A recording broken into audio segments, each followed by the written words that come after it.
नमस्कार, नया दृष्टिकोण न्यूज़ चैनल में आपका स्वागत है। मैं दीपक कुमार गुप्ता और हम बता दें कि 15 जून फादर्स डे के लिए ये जो डे है ये रिजर्व है और संयुक्त राष्ट्र संघ के द्वारा एक घोषित तिथि है और पिता के प्रति प्यार, समर्पण, त्याग की कोई सीमा नहीं होती। इसी प्रेम को प्रति आभार जताने के लिए दिवस मनाया जाता है। और जो हम आपको मात्र 15 से 20 सेकंड में हम बताएंगे इसकी कहानी क्या थी फादर्स डे मनाने के पीछे।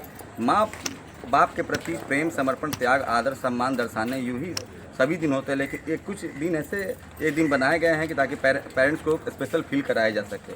और इसमें देखिए इसका मेन मनाने की कहानी था कि फादर्स डे पहली बार वाशिंगटन के स्पोकेन शहर में सेलिब्रेट किया गया। इसका प्रस्ताव सोनेरा स्मार्ट डॉड ने दिया था। ऐसा बताया जा रहा है उसकी मां नहीं थी और उनके पिता सोनेरा समेत 5 भाई बहनों का लालन पालन किया। इसे समर्पण प्रभावित होकर उन्होंने फादर्स डे मनाने का प्रस्ताव दिया गया। उन्होंने जून में इस फादर्स डे मनाने का याचिका दायर की। इतना ही नहीं, उसके प्रति लोग जागरूक भी किया गया।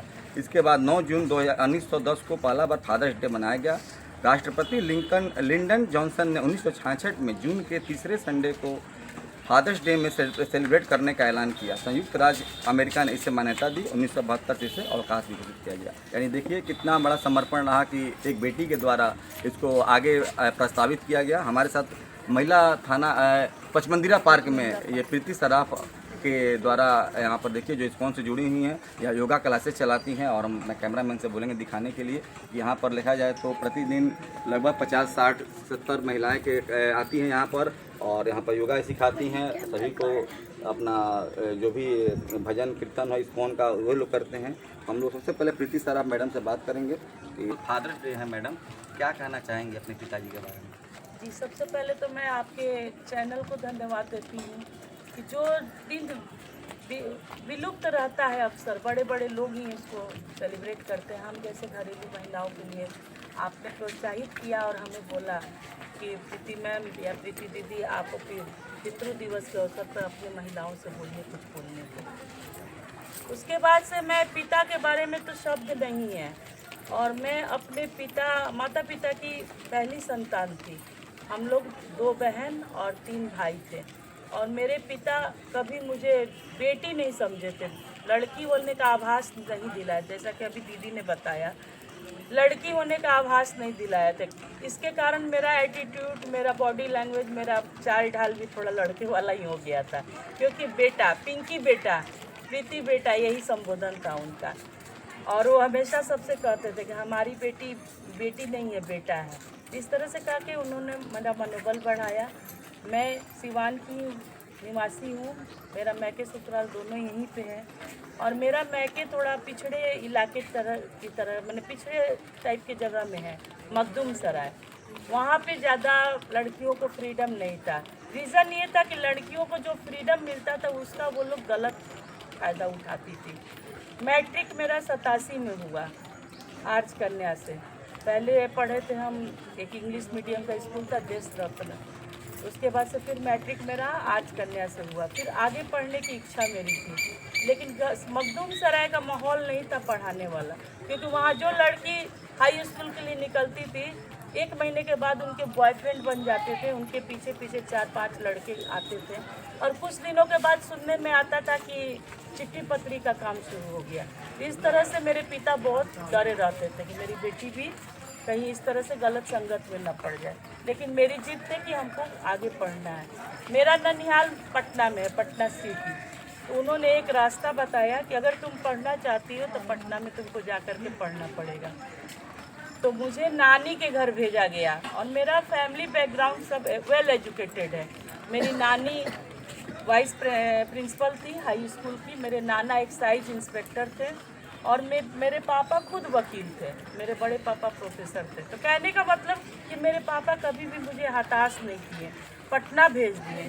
ये सब इतने लंबे बातों को मैं इसलिए बता रही हूँ कि अगर मैं यहाँ पे बोल पा रही हूँ तो पापा के कारण ही बोल पा रही हूँ। मुझे पटना भेजा पहली बार। आज भी मुझे वो दिन याद आता है जब पहली बार, उस समय ट्रेन नहीं उतना चलता था, मेरे साथ एक दुकान का स्टाफ रहता था, मेरे भाई नहीं थे, मेरे चाचा लोग भी अपने अपने में बिजी थे। मेरे पापा दुकान देखते कि मुझे अपने साथ लेकर के घूमते, तो उन्होंने मुझे बस के पास ले गया एक स्टाफ के साथ, स्टाफ को बैठा दिया और जब मुझे हाथ पकड़ के चढ़ाने लगे तो हाथ पकड़ के बोले कि बेटा जा तो रुनू अच्छा से पढ़ियो। आ 3 लाइन इंग्लिश का बोले, money is loss nothing loss, health is loss something loss, character is loss all thing loss. बोले कि समझो तो रुनू का बोलनी है। हम बोले हाँ पापा। उसके बाद से एक लाइन और मेरा पीठ थपथपाए और बोले कि इंदिरा गांधी लेडीज है और पूरे देश की, पूरे भारत देश की राजा है। तुमको उसी तरह से रहना है, एकदम अपना उंगली तक किसी को टच नहीं होने देना है, कैरेक्टर पे निशान नहीं आने देना है और जो चाहो जैसे चाहो तुम करो। इस तरह से मुझे एक तरफ से उन्होंने फ्री किया और एक तरफ से मुझे कॉन्शियस किया कि बेटा कैरेक्टर बचा लेना, बाकी हर चीज़ के लिए तुम फ्री हो। किसी से बार खा के नहीं आना, मार के ही आना, हम तुम्हारे साथ हैं। इस तरह से उन्होंने मेरा मनोबल बढ़ाया। पटना मैंने BNR ट्रेनिंग कॉलेज गायघाट से ग्रेजुएशन किया। फिर उसके बाद से जब जाते थे तो मेरे पापा धोती कुर्ता पहनते थे और धोती का ऐसे उठा के पल्लू, ठीक बा जा। मेरी जब शादी हुई, विदाई लोकल शादी हुई थी, 5 मिनट का रास्ता है बाइक से। मेरी शादी हुई, विदाई के समय गूंज रहे पापा कहाँ है, तो पापा तो है ही नहीं है, कहीं छुप के बैठ के रो रहे थे। बाद में पता चला। तो कहने का मतलब कि पिता का जीवन में बहुत महत्व होता है। हम लोग के अध्यात्म में भी देखिए, मातृदेवो भव पितृदेवो भव, तो भगवान के बाद पिता का ही स्थान आता है, गुरु का, पिता का। तो इस तरह से मैं अपने पिता को एक तरह से समझिए तो श्रद्धांजलि भी दे रही हूँ और ऐसे पिता सबको मिले। चलिए, बहुत अच्छी कहानी बताई प्रीति मैडम ने। मातृ देवो भव, पितृ देवो भव और एक पिता का जो जीवन में महत्व होता है, वो सारी कहानी एक ही बातों में बता दी। और नाम आरती देवी बताइए। मेरा मायके छपरा है। जी। शिवानी मेरा ससुराल है।